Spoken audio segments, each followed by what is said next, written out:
"Mom, did the hospital call you yet? They said you're a perfect match for my kidney transplant." I froze with the phone still pressed against my ear. A perfect match. For a moment, I couldn't even breathe. My son's voice, strained, desperate, echoed through the line like it had when he was a little boy calling for me in the middle of the night. Except now, he wasn't asking for comfort. He was asking for my kidney. I haven't heard anything yet," I said slowly, buying myself time. That was a lie. The hospital had called me 3 days ago. And I had already gone in for the tests. But what I didn't tell him, what I hadn't told anyone, was that I had done another test on my own. Quietly, without questions, without explanations. A test I now carried in my purse. Folded twice, creased at the edges. Heavy in a way paper should never feel. "I need you, Mom," he continued, his voice breaking now. "The doctors said if I don't get a transplant soon, I don't have much time." I closed my eyes.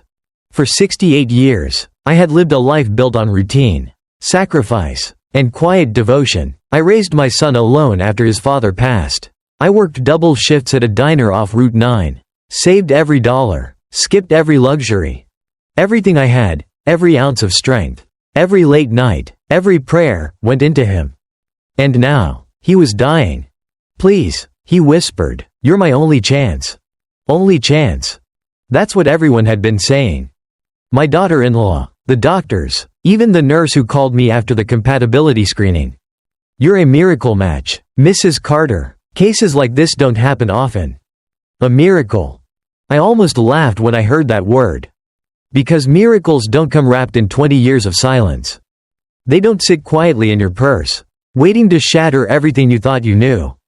"I'll come by tonight," he said. "We can talk about the surgery. The timeline, everything. Everything." I swallowed, my fingers tightening around the strap of my purse. Inside it, that folded piece of paper seemed to burn. "I'll be there," I replied. After we hung up, I remained seated at the kitchen table for a long time. The afternoon sun filtered through the lace curtains, casting soft patterns across the worn wood surface. This house had seen everything. His first steps. His first day of school.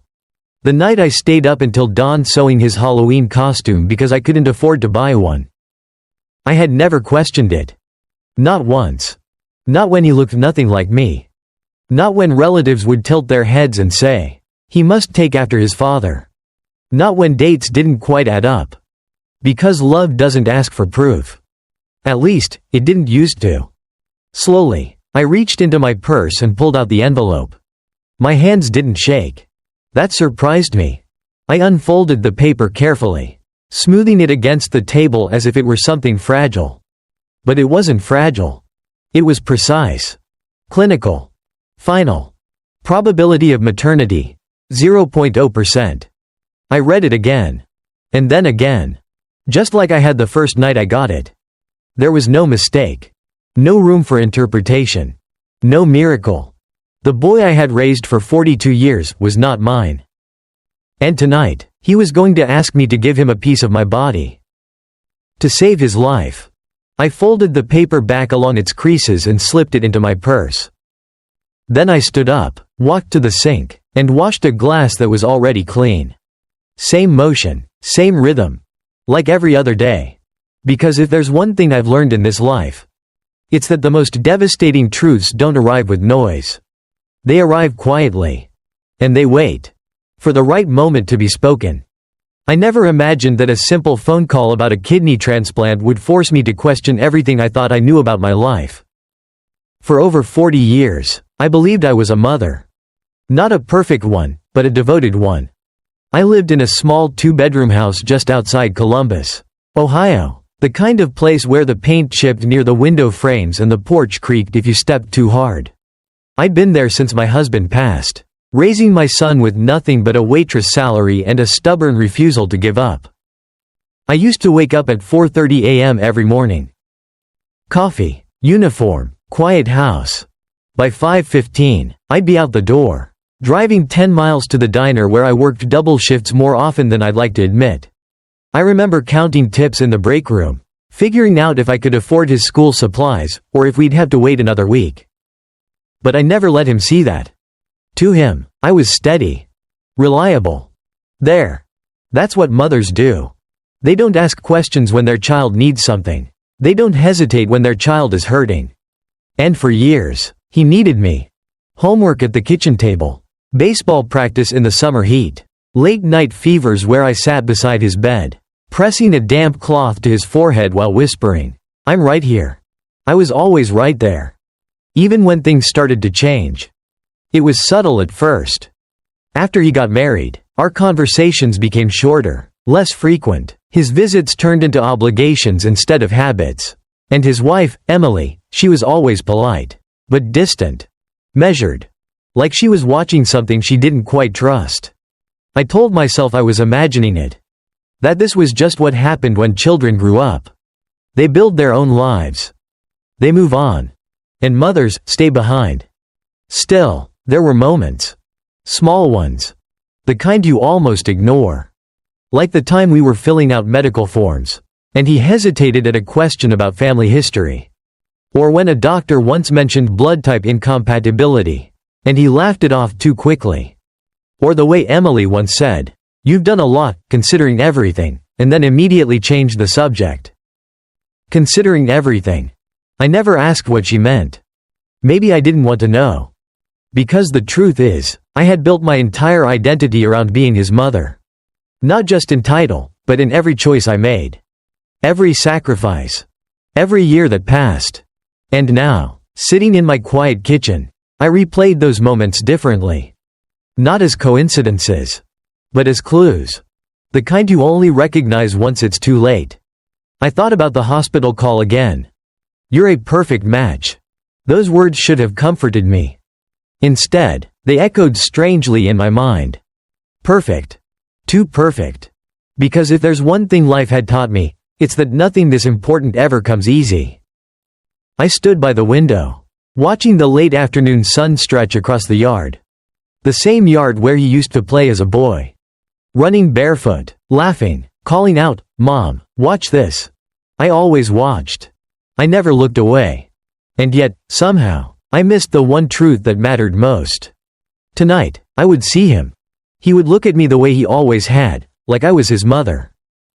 And for the first time in my life, I didn't know if I still was.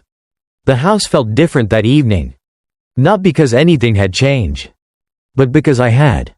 I arrived 10 minutes early. Like I always did. Old habits don't disappear just because the truth does. The hallway light flickered slightly as I stepped inside. And for a moment, I just stood there, listening. Voices. Low, urgent. Emily's voice carried first. "She has to do it. Daniel, there's no other option." I didn't move. I wasn't meant to hear that. Then his voice, my son's voice, tight. Strained, but not weak. "She will. She has to. She's my mother." I felt something settle inside my chest. Not break. Not shatter. Just settle. Like a piece falling into place where it should have been all along. I stepped forward then, making enough noise for them to hear me. The conversation stopped immediately. By the time I reached the living room, they were both smiling. Too quickly.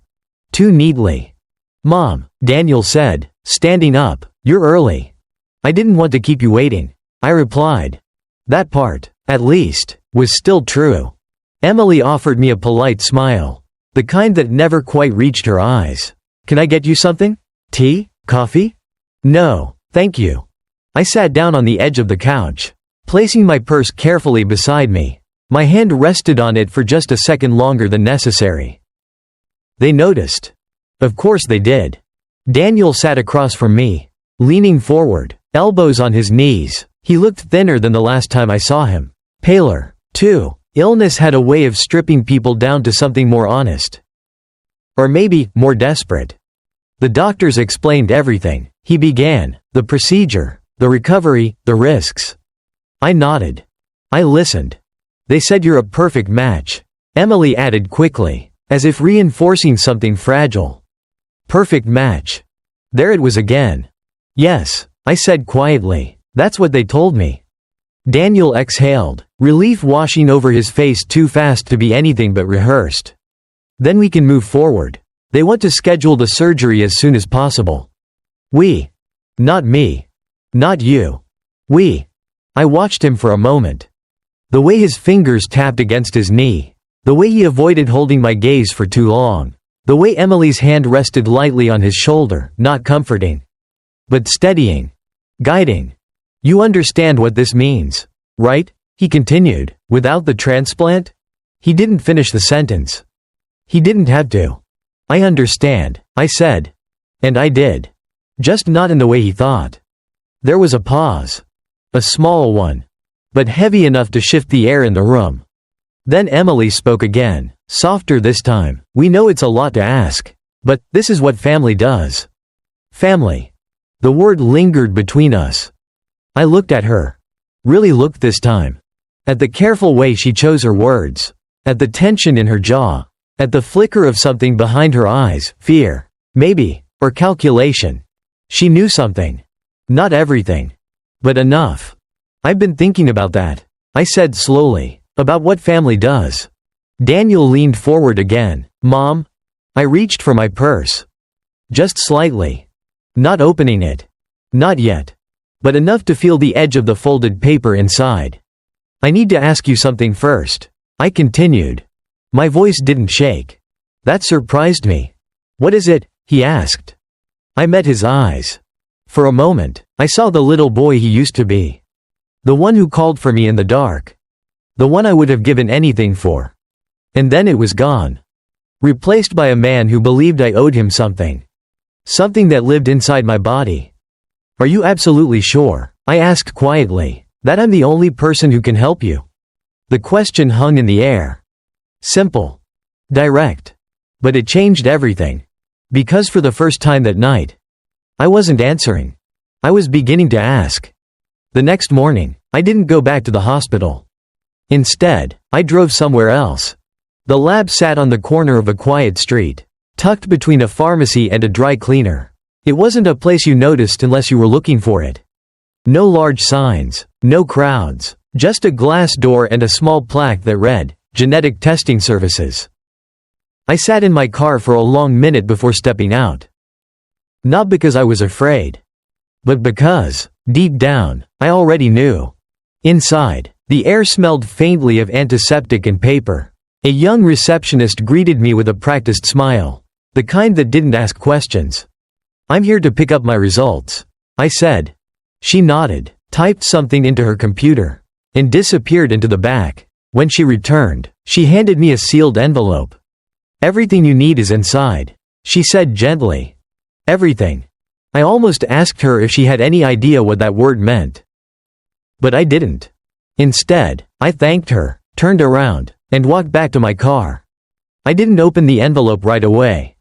I placed it on the passenger seat and just looked at it. 42 years. That's how long I had been a mother. Or at least, believed I was. I thought about the day Daniel was born. The hospital room, the soft beeping of machines. The way the nurse placed him in my arms and said, "He's perfect." I had believed her. I remembered his tiny fingers wrapping around mine. The first time he said, "Mom." The nights I stayed awake when he had a fever. The mornings I packed his lunch, even when there wasn't much to pack. Those memories didn't feel like lies. They felt real. They felt earned. And yet, something had always been just slightly out of place. I see that now. Not then. Back then, I ignored it. Because love makes excuses that logic never would. I finally opened the envelope. The paper inside was crisp, clean, precise. No emotion. No hesitation. Just facts. Probability of maternity, 0.0%. I didn't gasp. I didn't cry. I just read it. Once. Twice. 3 times. As if the words might rearrange themselves into something kinder. But they didn't. They stayed exactly the same. Clear. Final. Unforgiving. I leaned back in the driver's seat and stared out through the windshield. Cars passed by. People walked on the sidewalk. Life continued. As if nothing had changed. But everything had. I thought about my husband. About the years before he died. The late nights he said he was working. The distance that slowly crept into our marriage. The questions I never asked. Because I trusted him. Because I trusted us. Maybe that was my mistake. Or maybe it was simply the truth catching up. I folded the paper carefully and placed it back into the envelope. Then into my purse. I didn't rush. There was no need to. The answer wasn't going anywhere. And neither was I. Not yet. Because now, I wasn't just a mother being asked to save her son. I was a woman who had just discovered that the life she built was never what it seemed. And somewhere between those two truths, I knew exactly what I needed to do next. Looking back now, I realize the signs had always been there. Not loud, not obvious. Just quiet inconsistencies I chose to ignore. I remember the first time a doctor mentioned it. Daniel was about 12, sitting on the examination table with his legs swinging, complaining about a sore throat. The doctor glanced at the chart, then at me, then back at him. "Strange," he muttered. "That's not a blood type combination we usually see between parent and child." I laughed it off. "He must take after his father," I said quickly. The doctor didn't argue. And I didn't ask. That was the pattern. Every time something didn't quite fit, I filled in the gaps myself. Because the alternative would have required me to question everything. There were other moments too. Small ones. The kind that don't demand attention, but linger just long enough to be remembered later. Like how Daniel never had my eyes, or my hair, or my mother's smile that everyone used to say I passed down. Family members would joke about it. "Are you sure he's yours?" they'd laugh. And I would laugh with them. Because what else was I supposed to do?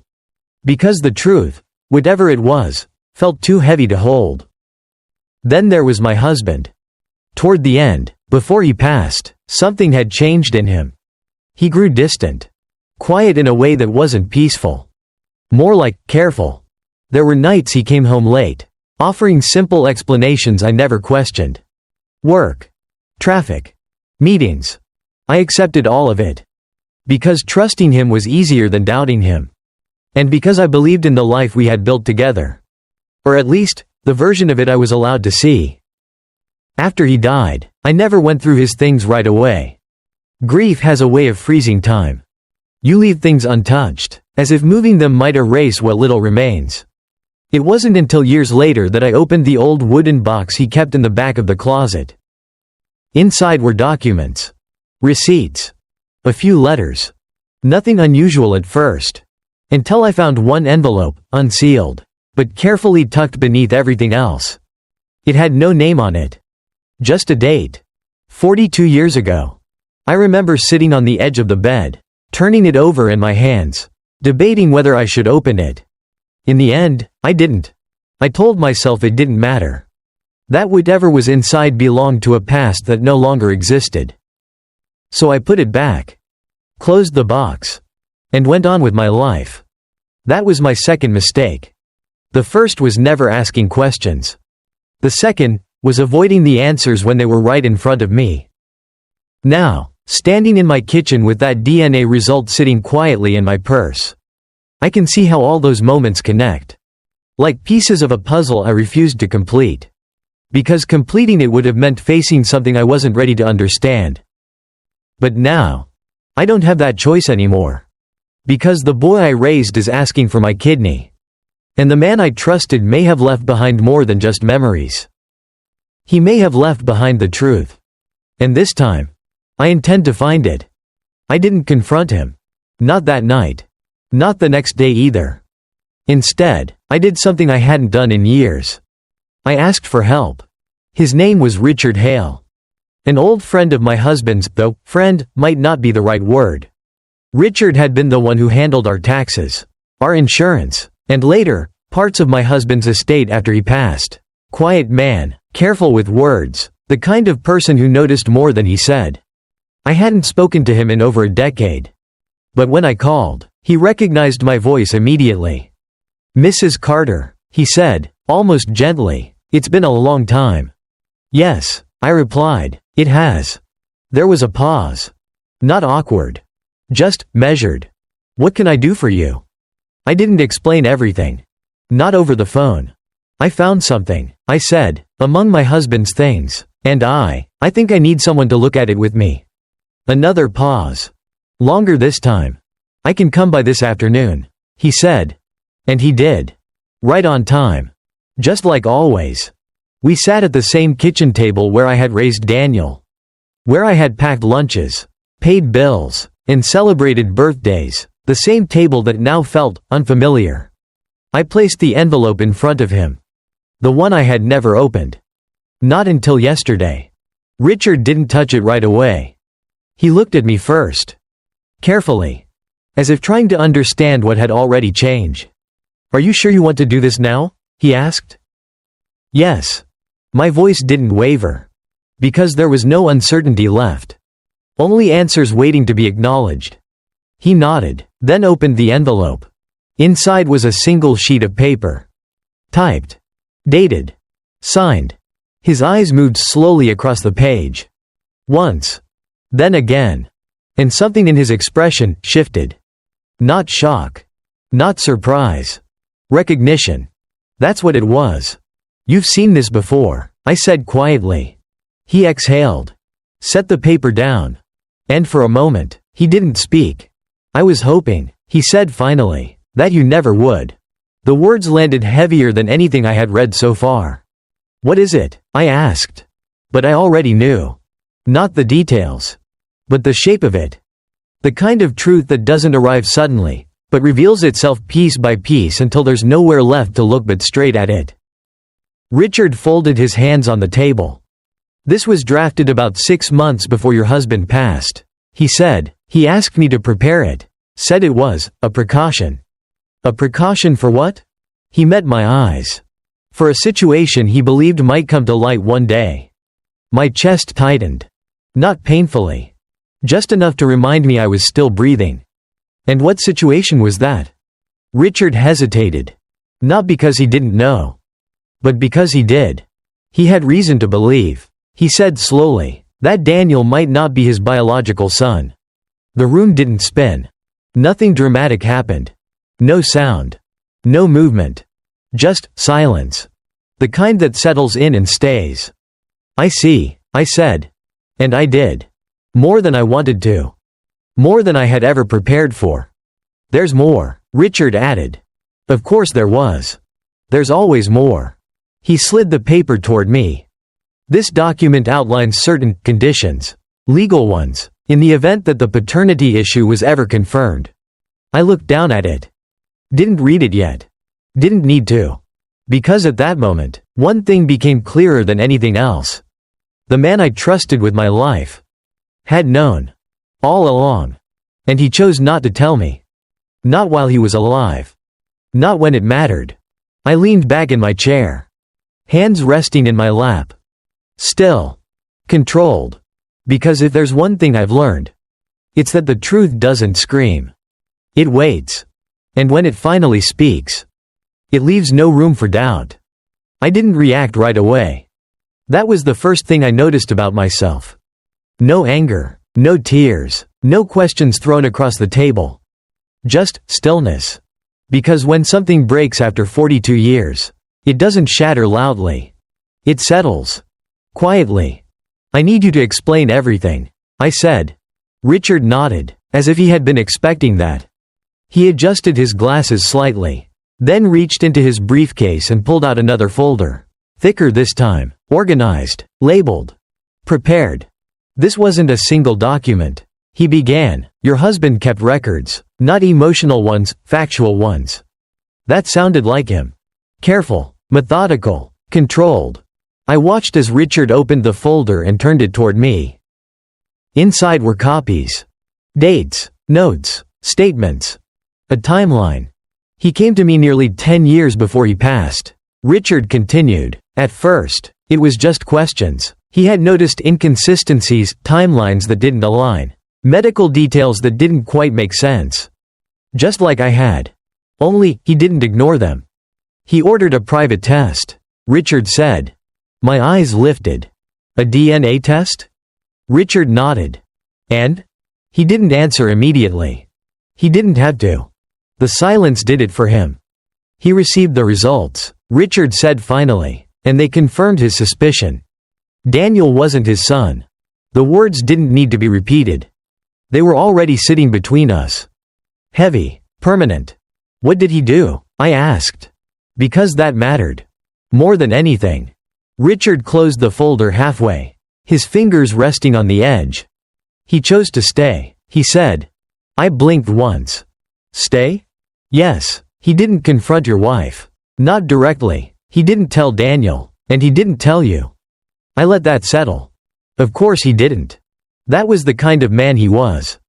He said, Richard continued, that by the time he knew, it no longer mattered.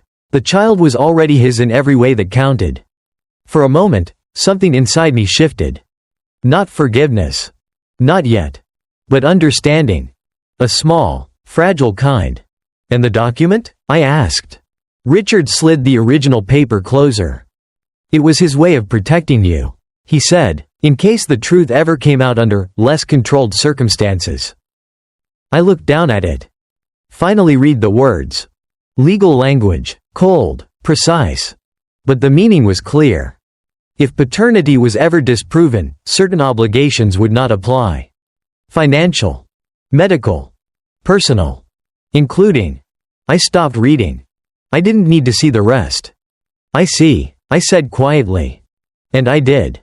For the first time, everything connected. The distance in my husband's final years. The silence. The careful way he moved around certain conversations. He wasn't hiding from me. He was protecting something. Or someone. Maybe both. And Daniel? I asked. Does he know any of this? Richard shook his head. No. The word echoed in the room. Simple. Final. Then I nodded. Not because I accepted it. But because I understood what it meant. Daniel was asking me for my kidney. Believing I was his mother. Believing I owed him my life. And the truth? The truth was something no one had ever given him. Not his father. Not his mother. Not me. I closed the folder slowly. Carefully. As if the papers inside could still change if I moved too quickly. They all made their choices, I said. Richard didn't respond. He didn't need to. Because now. It was my turn. And for the first time in 42 years. I wasn't choosing as a mother. I was choosing as a woman who finally knew the truth. I didn't tell him the truth. Not yet. That was the first decision I made. Not out of fear. Not out of confusion. But because timing matters. Instead, I did something else. I said yes. When Daniel called the next morning, his voice sounded different, lighter, hopeful in a way I hadn't heard in months. Mom, have you thought about it? He asked. I have, I said. A pause. Short. Tight. And? I looked out the window, watching the early sunlight stretch across the yard. The same yard where he used to run as a boy. The same place where I had believed everything was simple. I'll do it, I said. The relief on the other end of the line was immediate. Overwhelming. Mom, thank you. I don't even know what to say. You don't have to say anything, I replied. And I meant that. Because words weren't what I was listening for anymore. It was actions. Patterns. Truth. By the time I arrived at the hospital later that afternoon, everything had already been set in motion. Appointments. Pre-op evaluations. Consultations. The system moved quickly when there was urgency. And Daniel's condition gave them plenty of that. Emily was there when I walked into the room. She stood up immediately, her expression shifting into something carefully arranged. Grateful. Respectful. Measured. Thank you for coming, she said. This means everything. I nodded. Didn't respond. Because I was watching her now. Really watching. The way she positioned herself slightly between Daniel and me. The way her hand rested on his shoulder, not protective, but controlling. As if she needed to guide the moment. Keep it on track. Daniel smiled when he saw me. Genuine this time. Or at least, closer to it. I knew you would, he said. Of course he did. Because for 42 years. I always had. A nurse entered shortly after. Clipboard in hand, voice efficient and kind. We'll need to run a few more tests before we finalize the transplant schedule," she explained. "Just standard procedure." "Of course," I said. "Standard procedure." I almost found that word ironic. Because nothing about this was standard anymore. Not for me. They led me down a hallway lined with pale walls and soft lighting. The kind designed to make people feel calm. Safe. It didn't work. Not when you were carrying the kind of truth I was. In the examination room, I sat quietly while they prepared the equipment. Blood samples. Vitals. Routine steps. I answered their questions without hesitation. Yes. No. I understand. But my mind wasn't on the procedure. It was on something else. Something much quieter. Much sharper. Because while they believed I was preparing to give something away, I was doing the opposite. I was taking something back. Control. Clarity. Truth. And I needed to see how far this would go. How far they would go. Before I said a single word. Later, as I walked back toward Daniel's room, I slowed near the corner of the hallway. Voices. Again. Familiar. Emily's. "We're almost there. Once the surgery's approved, everything will settle." "And if she changes her mind?" Daniel asked. "She won't," Emily said quickly. "She can't. Not now. Not now." I stood there for a moment. Listening. Not reacting. Because this was exactly what I needed. Not their words. Their certainty. I turned the corner then, stepping into view as if I had heard nothing. As if I was still exactly who they believed me to be. His mother. Willing. Obligated. Predictable. And maybe, for one more day, I would be. Because sometimes, the strongest move isn't revealing the truth. It's letting others believe their version of it. Until the moment it breaks them. I didn't rush. That was important. Because rushing is what people do when they're afraid of what they might find. I wasn't afraid anymore. I was precise. The next 2 days passed quietly on the surface. Hospital calls, appointment confirmations, a steady stream of messages from Daniel asking how I was feeling. If I needed anything, if I had questions about the procedure. I answered all of them. Short. Calm. Predictable. Yes, I'm fine, I understand. Because the less I said, the more they revealed. And they didn't realize it. That was the advantage of being underestimated. People stop hiding when they think you're not looking. That morning, I made another call. Not to the hospital. Not to Daniel. To the bank. "I'd like to review all accounts connected to my late husband," I said, "and update authorization access." The woman on the line hesitated for a second. "Of course, Mrs. Carter, we can schedule an appointment. I'll come in today." There was no resistance after that. Just quiet compliance. The bank hadn't changed much. Same polished floors, same neutral colors, same artificial calm that made everything feel controlled. Contained. I sat across from a young advisor who couldn't have been older than 30. He smiled politely, unaware that he was about to step into something far more complicated than numbers. "I understand you'd like to review your account structure?" he asked. Yes. I slid the documents Richard had given me across the desk. His smile faded, just slightly, as he scanned the first page. Then the second. Then the third. "I see," he said carefully. "These override standard access permissions." "Yes," I replied. He looked up at me. Really looked this time. Not as a client, but as someone holding authority. "Would you like to proceed with the changes?" he asked. I would. No hesitation. No explanation. Because I didn't need one. For years, I had let decisions move around me. Let others take the lead. Let life unfold without interference. Not anymore. Within an hour, everything was adjusted. Access restricted. Signatures updated. Control clarified. No one would be making decisions on my behalf again. Not without my consent. When I left the bank, the air felt different. Not lighter. Just clearer. Like something had shifted into place. That afternoon, I stopped by the hospital again. Unannounced. I didn't go straight to Daniel's room. Instead, I spoke with the transplant coordinator. A quiet woman with sharp eyes and a steady voice. "I have a few questions about the procedure," I said. "Of course," she replied. We sat down in her office, and she explained everything again. Risks, recovery, outcomes.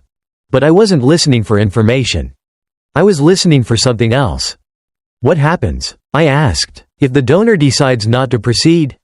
She didn't seem surprised. "It happens," she said. "It's your decision. Always. Always." That word stayed with me. Because for the first time in a long time, I believed it. "No one can pressure you into this," she added. "Not legally, not medically." I nodded. That was all I needed. Not permission. Just confirmation. As I stood to leave, she studied me for a moment. "You seem very composed," she said. "I am," I replied. And I was. Because everything was in place now. The truth. The control. The silence. All of it. I walked down the hallway slowly. Past the same pale walls. The same quiet rooms. And for the first time, I wasn't walking toward a decision. I had already made it. Now, I was just waiting for the right moment to say it out loud. The day of the final consultation arrived quietly. No dramatic build-up. No warning signs. Just a scheduled appointment on a Tuesday morning, like any other. Daniel was already there when I walked into the consultation room. Emily stood beside him, her hand resting lightly on his arm. The doctor sat across from them, reviewing a file. My file. "All right," the doctor said as I took my seat. "We've completed the compatibility testing and pre-surgical evaluations. From a medical standpoint, we're ready to move forward." Ready. Such a simple word. Daniel let out a breath I think he had been holding for days. "Thank you," he said quickly, looking at me. "Mom, this means everything." I nodded. Didn't smile. Because this wasn't about emotion anymore. It was about truth. The doctor continued, "We'll just need final consent from both parties before we schedule the procedure." Consent. There it was. The one thing no one had truly asked me for. Not Daniel. Not Emily. Not even the silence that had followed me for the past week. They had all assumed. Assumed I would say yes. Assumed I already had. "Mrs. Carter?" the doctor prompted gently. "Are you comfortable proceeding?" I looked at Daniel. Really looked at him. At the man sitting across from me. Not the child I raised. Not the boy who called me in the night. But the man who believed I owed him something, because of who he thought I was. "Before I answer that," I said calmly, "I think there's something we need to clarify." Emily stiffened. Just slightly. Daniel frowned. "What do you mean?" I reached for my purse. Slowly. Deliberately. No sudden movements. No hesitation.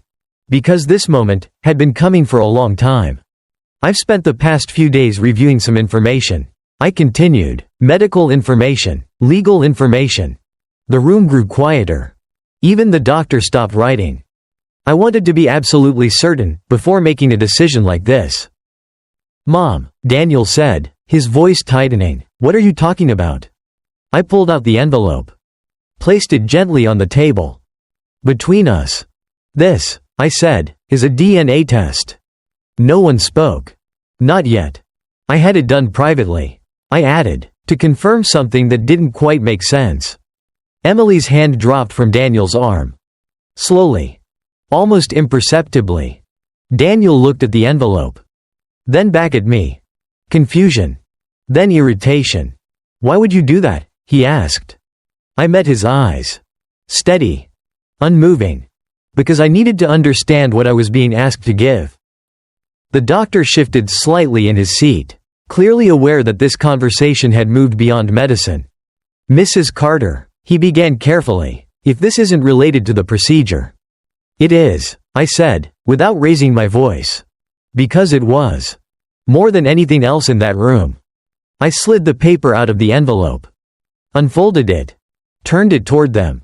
The words sat there. Clear. Unchanged. Probability of maternity. 0.0%. Daniel stared at it. For a second, nothing happened. Then he laughed. A short, disbelieving sound. That's not possible, he said. There has to be a mistake. There isn't. Emily didn't say anything. She didn't move. But her silence said enough. Mom, Daniel continued, louder now. This doesn't make any sense. You're my mother. I let the words settle. Didn't interrupt. Didn't correct him immediately. Because this wasn't just about facts. It was about the moment they understood them. I raised you, I said quietly. And that part was true. I cared for you, protected you, gave you everything I had. My voice remained calm. Even. But biologically, I paused, just long enough. I am not your mother. The room went still. Not tense. Not chaotic. Just still. As if everything had paused to let the truth exist. Daniel shook his head, pushing the paper away slightly. No, he said, no, this is wrong. It has to be. I didn't argue. Because denial is part of understanding. And it takes time. But time was something we didn't have anymore. Your father knew, I added. That did it. That was the moment everything shifted. Daniel stopped. Completely. Emily finally looked up. Sharp. Alert. What? He whispered. He knew before he died. I said, and he chose not to tell you. The silence that followed was different. Heavier. Because now, it wasn't just about me. It was about everything. Every memory. Every belief. Every truth he thought he stood on. I'm sorry, I said. And I meant it. Not for the decision. But for the reality. I can't give you my kidney. I continued. Not cold. Not cruel. Just final. Because the reason you believe I should. I looked at him one last time. Was never true. The room didn't explode the way I thought it might. No shouting. No dramatic confrontation. Just silence. The kind that presses against your ears until you can hear your own breathing. Daniel didn't look at me anymore. He was staring at the paper. That single sheet. As if, by looking at it long enough, he could force it to change. This isn't real, he said finally, his voice lower now, not angry, not loud, just unsteady. It is, I replied. And I didn't add anything else. Because the truth doesn't need decoration. Emily was the first to move. She stepped forward slightly, her voice controlled, careful. Daniel, we don't know how accurate the test is. She said, there are errors, false results, we should. It's accurate. I didn't raise my voice. But it stopped her. I had it verified, I added, twice. That was when Daniel looked up again. Not at me. Through me. Like he was trying to find something familiar in a place that no longer existed. You're lying, he said. Not as an accusation. As a last attempt to hold on to something. I'm not. Another silence. Longer this time. More fragile. Then he laughed again, but there was nothing behind it. No, he said, shaking his head. No, you don't get to do this. Not now. Not when I need you. There it was. Need. Not love. Not connection. Need. I understand that, I said. And I did. More than he realized. But this isn't something I'm doing to you. His expression hardened. Then what is it? He demanded. I held his gaze. Steady. This is something that was already done, I said, a long time ago. He didn't respond. Because there was nothing to argue with. Only something to accept. Or reject. Emily stepped in again, this time less composed. So what? She said. What does that change? You raised him. You are his mother in every way that matters. I looked at her. Calmly. And if that's true, I asked, then why wasn't the truth ever told? She opened her mouth. Then closed it. Because that question didn't have a clean answer. Daniel stood up abruptly, pushing his chair back. This is insane, he said. All of this. I don't care about some piece of paper. You're my mother. That doesn't just disappear. I nodded. You're right, I said. And for a second, something in his eyes softened. But only for a second. Raising you doesn't disappear, I continued. The years don't disappear. The care doesn't disappear. I paused. Because this part mattered. But biology does, I said quietly, And that's what you based your expectation on. His face changed. Subtly. But enough. Because he understood. Maybe not everything. But enough. I didn't ask for this. He said. No, I replied. You didn't. Neither did I. But I didn't say that. Because this wasn't about fairness anymore. It was about truth. And what we do with it. The doctor cleared his throat softly. Uncomfortable but present. We should probably reschedule this discussion, he said carefully. Give everyone time to process. There's nothing to reschedule, I said. Not sharply. Just clearly. Because I had already made my decision. Daniel looked at me again. This time, not as a son. Not even as someone asking for help. But as a man standing in front of something he couldn't control. So that's it? He asked. I picked up my purse. Held it lightly in my hand. That's it, I said. And then, after a brief pause, I added. I'm sorry. Not for the truth. Not for the decision. But for the life that had just changed shape in front of him. Because sometimes, the hardest part isn't losing something. It's realizing it was never what you thought it was. I didn't go back to the hospital the next day. Or the day after that. There was nothing left for me there. No decision to reconsider. No explanation to repeat. Just a room where the truth had already been spoken and couldn't be taken back. Instead, I went home. The house felt the same. Quiet, still, familiar in all the ways that used to comfort me. I placed my purse on the kitchen table and stood there for a moment. Looking around, the curtains moved slightly with the afternoon breeze. The clock ticked softly on the wall. Nothing had changed. And yet, everything had. For 42 years, this house had been built around a role. Mother. Every corner of it held that identity. The small scratch on the doorway from when Daniel rode his bike indoors. The faded mark on the counter where I used to set his lunchbox every morning. Proof of a life I had lived. Not a lie. But not the truth I thought it was either. I walked to the cabinet and took out a single glass. Filled it with water. Took a sip. Simple things. They ground you when everything else shifts. The phone rang sometime later. I didn't rush to answer it. When I finally did, I already knew who it was. Mom. His voice. Different now. Quieter. Not desperate this time. Just uncertain. I didn't correct him. Not yet. I've been thinking, he said, about what you said, about the test. I leaned against the counter, letting the silence settle between his words. I don't know what to believe, he admitted. That's understandable, I replied. And it was. Because the kind of truth he was facing doesn't fit neatly into anything. It doesn't replace what was there before. It just sits beside it. I keep going back to the same thing. He continued, you're still the one who raised me. There it was again. Not as an argument this time. But as something he was trying to hold on to. I said. And I didn't take that away from him. Because I wouldn't. Those years belonged to both of us. They mattered. Even now. Does that mean anything? He asked. The question wasn't about biology. Or the surgery. It was about something much quieter. Something harder to define. I thought about it. Not quickly. Not emotionally. Just honestly. It means everything about the past, I said. And nothing about the decision I made. He didn't respond right away. I could hear him breathing on the other end. Trying to understand that line. Trying to stand in both truths at once. I'm not asking you to see me differently.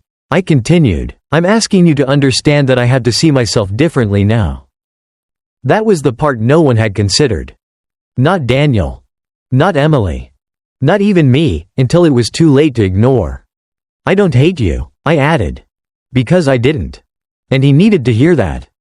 I don't regret raising you. I don't regret any of it. My voice remained steady. Clear. But I can't keep living as someone I'm not. The silence that followed wasn't empty. It was settling. Like something finding its place. I understand, he said finally. And I believed him. Not completely. Not yet. But enough. We didn't say much after that. There were no dramatic goodbyes. No final words. Just a quiet end to a conversation that didn't need anything more. After I hung up, I stood there for a while. Then I walked to the hallway closet, opened it, and pulled out an old photo album. I hadn't looked at it in years. Inside were pictures of a life that still existed. Just, not in the way I had always believed. Daniel as a child, smiling, running, reaching for my hand. I turned each page slowly. Not searching for answers. Just acknowledging what had been real. Because it was real. Love doesn't disappear just because the truth changes. It just changes shape. When I closed the album, I didn't feel empty. I didn't feel angry. I felt clear. For the first time in a long time. I walked back into the kitchen, turned off the light, and paused at the doorway. This house had been my world for decades. But it wasn't my definition anymore. And neither was the role I had held inside it. I didn't lose a son. And I didn't gain a stranger. What I lost was a story I had been living inside. And what I found was myself. And for the first time, that was enough.